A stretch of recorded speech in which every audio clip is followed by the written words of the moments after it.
Happy morning. Today I would like to advise my students with regard to NEET examination and the way of the preparation. Dear students, 3 more weeks are left to face the final examination, that is the NEET examination, which will be held on 13th September. So you will have 1 week in the month of this August and 2 more weeks in September. So what you are supposed to do during these 3 months? I sincerely advise all of you, write as many online grand tests as possible. So very important. Writing as many examples as possible is an important aspect during this preparation. After writing the grand test, introspect where you are making mistakes. Where you are making those mistakes, examine by yourself. You are making that mistake because of not getting the correct answer which is there in your brain,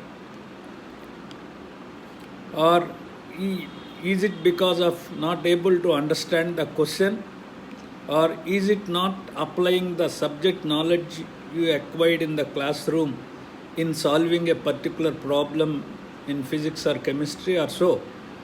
So like that you can examine by yourself, find out the reasons, learn from the mistakes, not to repeat those mistakes if such type of question will be appear in the final NEET examination. That is very important.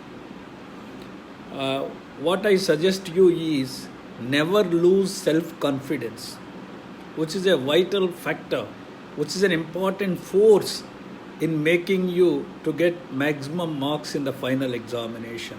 Having a strong belief in your capabilities, and that what we call it as self-confidence. Remember, you have worked hard, you worked 2 years, and repeaters, they have worked 1 more year. You have learnt each and every concept in every subject. Definitely you will be able to answer all questions in a correct way. Definitely you are going to get good marks. Definitely you are going to get good rank. That will make a way for you to get an admission in MBBS. So have such type of belief, very important factor. Never lose self-confidence if you get less marks in 1 or 2 grand test examination. So difficulty level of a question paper is common for all the candidates appearing for the examination.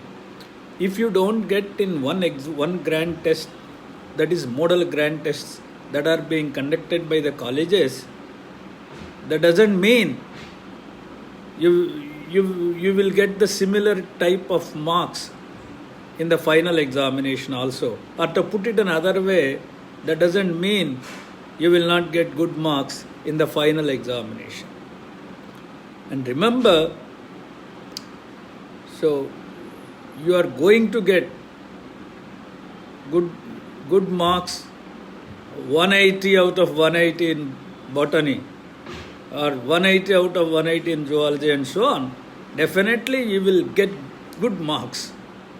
You have such a wonderful brain. You put all your efforts. You have already worked hard. You learned each and every line of the subject. So then what is the need of worrying if you get less marks in one examination? So it doesn't matter. So then always think in a positive way. Always think in a positive way.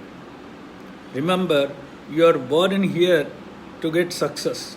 You are born in here to achieve something in the life. You are born to get what you want in your life. Think on those lines. never get a feeling of failure of failure, or never get a feeling of doubt of success. Never get a feeling of failure, as I already told you. So definitely you are going to get success.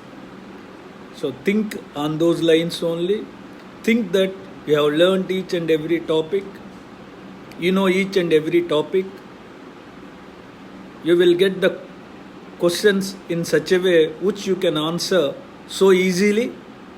Doesn't matter. So think though on those lines. Now, very important factor. Now have a plan. How much time you must be allotted for writing the grand test? How much time you must be allotted to introspect or to examine or to analyze your answers and the marks and etc. So then how much time you must be allotted for the subject to revise, to refresh the knowledge you have. So like that you make a schedule.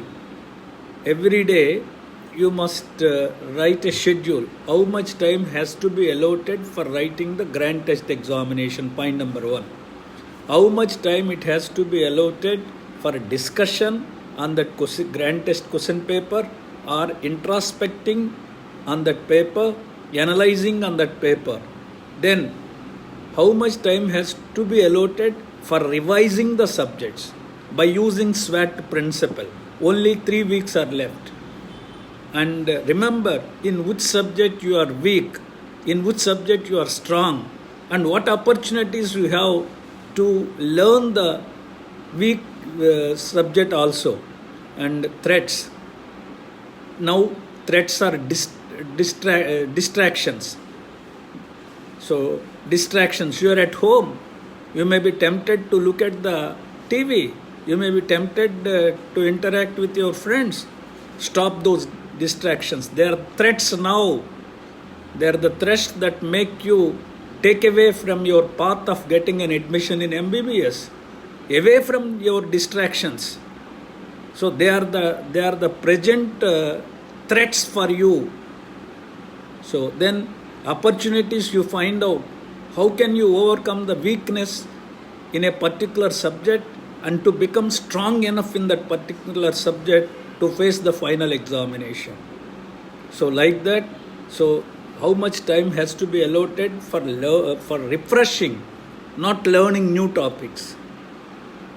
And then how much time has to be allotted for discussion of the paper, grand test question paper you have written? How much time has to be allotted for the examination? Like that you make a schedule every day, follow that schedule without fail. That is known as proper planning. So now you must have a confidence, you must have self-confidence, you think in a positive way, and then have a proper plan, execute it wholeheartedly, willingly, happily. So you will get an admission by getting a good rank, by getting the best rank in the NEET examination. So my dear young children, control, and another important factor I would like to advise you is control your emotions. This is very important. Suppose if you lose marks in one examination, don't lose your emotion. Don't get upset. So doesn't matter if you lose marks in one model examination. That doesn't cause any difference in the final examination. By losing marks, by making mistakes, you get an opportunity to learn those mistakes and not to repeat those mistakes in the final examination if those such type of questions will be asked. In that way you are being benefited. Think on those lines. Think like that. Keep your emotions under control and keep your emotions in a balanced condition. And so that is very important. If you don't control your emotions, if you don't balance your emotion, that may affect on your studies. At this moment, balancing your emotions, keeping your emotion under check, keeping your emotions under control, having a confidence, thinking in a positive way, having a proper plan, executing it, and you will get, keeping distractions far away from you, you will get a good rank that will make you an admission in MBBS. So Shubham Bhuyat, all the best. That's Shubham Bhuyat means, it is a Sanskrit word that means all the best. Good luck and namaskar and have a nice day. Thank you.